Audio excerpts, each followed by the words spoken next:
तस्वीर पर। सीधे चलते हैं कांग्रेस का सरकार पर हमला।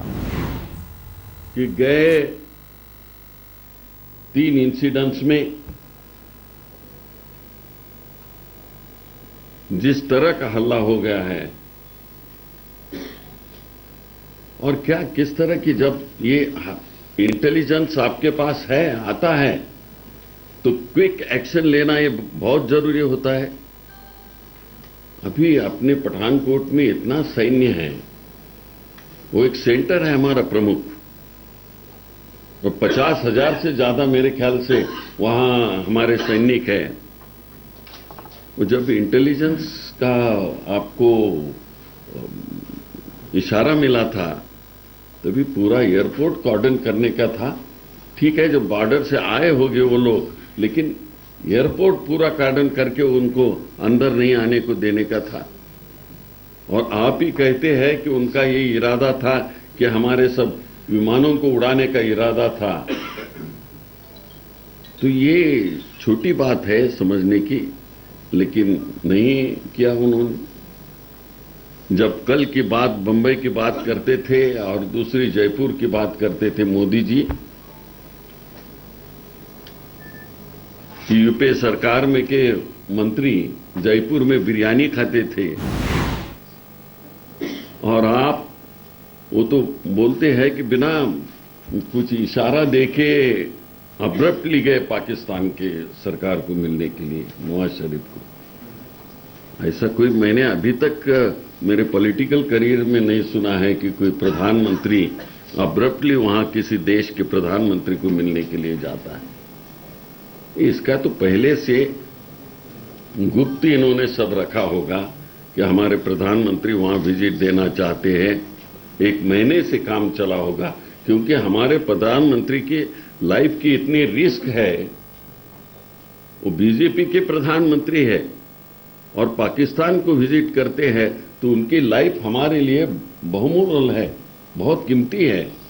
तो ये काम तो इंटेलिजेंस ने लिया होगा, लेकिन दुनिया को बताते वक्त ये कहते हैं कि वहां गए, और गए तो गए, आए वहां तो कुछ बातें हो गई, वो कुछ रिलीज किया, कुछ हमें तो मालूम नहीं क्या बातें हो गई। ये जब एक देश का प्रधानमंत्री दूसरे देश के प्रधानमंत्री को मिलता है, तभी क्या बातें हो गई, ये लोगों को, देश को बताना जरूरी होता है, तभी देश चलता है। मुझे बताया गया है कि यहां जो हमारी कमिटी ऑन सिक्योरिटी जो होती है, वहां होम मिनिस्टर होता है, डिफेंस मिनिस्टर होता है, प्राइम मिनिस्टर होता है, उनके सेक्रेटरीज होते हैं, और कभी कभी फिनेंस सेक्रेटरी भी वहां होता है, फिनेंस मिनिस्टर भी होता है। तो ये लोग डिसीजंस लेते हैं। जब युद्ध की स्थिति जैसी परिस्थिति होती है तो हम देखते नहीं बैठते। कोऑर्डिनेशन जब तक हमारा नहीं कर पाते हैं तब तक ये काम नहीं हो सकता है। तो मीटिंग ही नहीं ले ली थी उन्होंने। और दूसरी बात, वॉर रूम का काम यहाँ होम मिनिस्ट्री में या डिफेंस मिनिस्ट्री में या कोऑर्डिनेटेड कमेटी में होना चाहिए था, कि वहां क्या हो रहा है मिनट मिनट का यहां मालूमात होना चाहिए। ऐसा कुछ हमें तो पता नहीं है, मिनट मिनट का क्या वो रिस्पांस ले रहे थे वहां। तो ये जो बातें हैं, मैं इसलिए आपको बता रहा हूं कि ये सरकार पूरी फेल हो गई है। इस देश को प्रोटेक्ट करने के लिए उनके पास कोई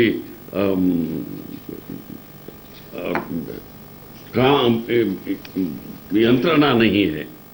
यंत्रणा है, लेकिन उसे ठीक तरह से काम नहीं लेना चाहते।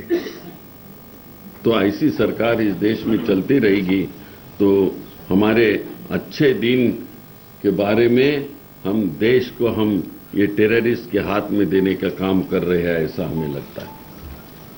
धन्यवाद। साहब, 2 चीजें आपने इंपॉर्टेंट बोली सर, कि home minister cabinet committee on security का हिस्सा होते हैं। मेरे 2 सवाल है। आज कैबिनेट की बैठक हुई, पहली इस अटैक के बाद होम मिनिस्टर उसमें मौजूद नहीं है।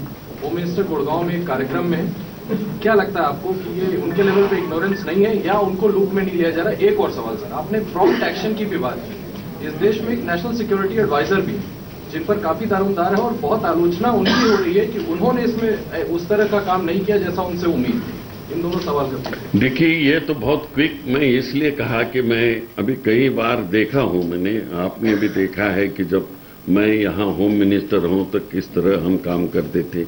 ये तो इन्वॉल्वमेंट सभी की रहती है। नेशनल सिक्योरिटी एडवाइजर और होम सेक्रेटरी, डिफेंस सेक्रेटरी एक दिन रात इस पर काम करते हैं और हमें तो अभी तक तो कुछ पता नहीं चला है। आप कह रहे हैं कि कुछ उन्होंने काम नहीं किया, क्रिटिसाइज कर रहे हैं। यदि ये बात सही होगी तो इस देश के लिए ठीक नहीं है। नहीं सर, क्या प्रॉम्प्ट एक्शन आपको एनएसए के लेवल पे लगा? क्योंकि सारा कुछ मॉनिटर वही कर रहे थे। What is your assessment? लगना चाहिए, मैं तो यही बोल रहा हूं ना, क्विकली नहीं किया है। नहीं, ऐसा हुआ आपको लगा कि आपके समय में जो कोऑर्डिनेशन था, आप लोग सुबह मिलते थे, NSA, home secretary, IB chief, raw chief, क्या आपको लगता है कि जिसमें से आईबी इंटेलिजेंस इनपुट था और इन लोग में जो सामंजस्य दिखना चाहिए था वो दिखा आपको? मुझे नहीं दिख रहा है इसमें। सर मेरा दूसरा सवाल था, होम मिनिस्टर आज कैबिनेट में नहीं है। पहली कैबिनेट चल रही है अटैक के बाद सर, विच इज सीरियस। अभी वो होम मिनिस्टर किस काम के लिए गए हैं पता नहीं है, और कैबिनेट जो हो रही है उसमें ये सब्जेक्ट है कि नहीं ये पता नहीं। लेकिन यह हमारा कर्तव्य होता है कि जब देश में इस तरह की घटना हो गई तो कैबिनेट को ब्रीफ करना ये डिफेंस मिनिस्टर और होम मिनिस्टर का भी काम होता है। सिद्धू साहब, आपने ये कहा कि कोई भी प्रधानमंत्री जैसे मोदी जी पाकिस्तान गए और एब्रप्टली गए, सामान्य तौर पे आपके हिसाब से ऐसा नहीं होता है। आपको लगता है कि प्रधानमंत्री पाकिस्तान विजिट को लेके देश को गुमराह कर रहे हैं और कांग्रेस पार्टी की तरफ से डिमांड आप लोग करेंगे कि पूरे किस तरह से वो विजिट हुआ उसको देश के साथ? नहीं तो वो गुमराह कर रहे हैं, तो ये तो अभी जो चित्रफीत आपने देखी उससे तो मालूम होता है। जो आदमी ने बोला पाकिस्तान के सरकार पर इतना अटैक किया है वो गले मिल रहे हैं। सर आप जरा इधर बोलेंगे सर, एक सवाल ये है कि अभी जो बातचीत की बात हो रही है पाकिस्तान, आपका भी एक लंबा करियर है, एक्सपीरियंस है, और पाकिस्तान से जो हमारे रिश्ते हैं लगातार आजादी के बाद वो लगातार हमारे टेंस रिश्ते हैं। तो क्या आपको लगता है कि इस माहौल में जिस तरह से ये हमले हुए हैं, लगातार हमले हुए हैं, उनसे कोई बातचीत करनी चाहिए? क्या उनसे कोई रिश्ता रखना चाहिए?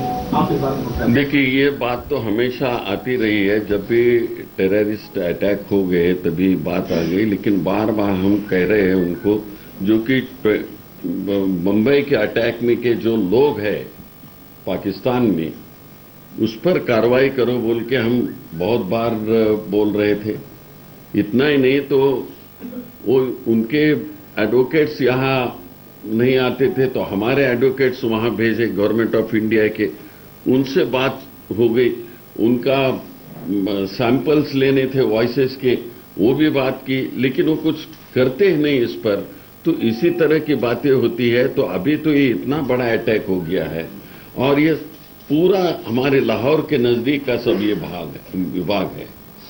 तो ये इस वक्त की जो बात मैं समझता हूं कि ये पहले हमारे ये सवाल मिट जाए टेररिस्ट के बारे में, और हमारे को जो हमने प्रूफ दिया है, ऐसे बोलते हैं हमारे सरकार ने, उसका तुरंत वो निर्णय ले।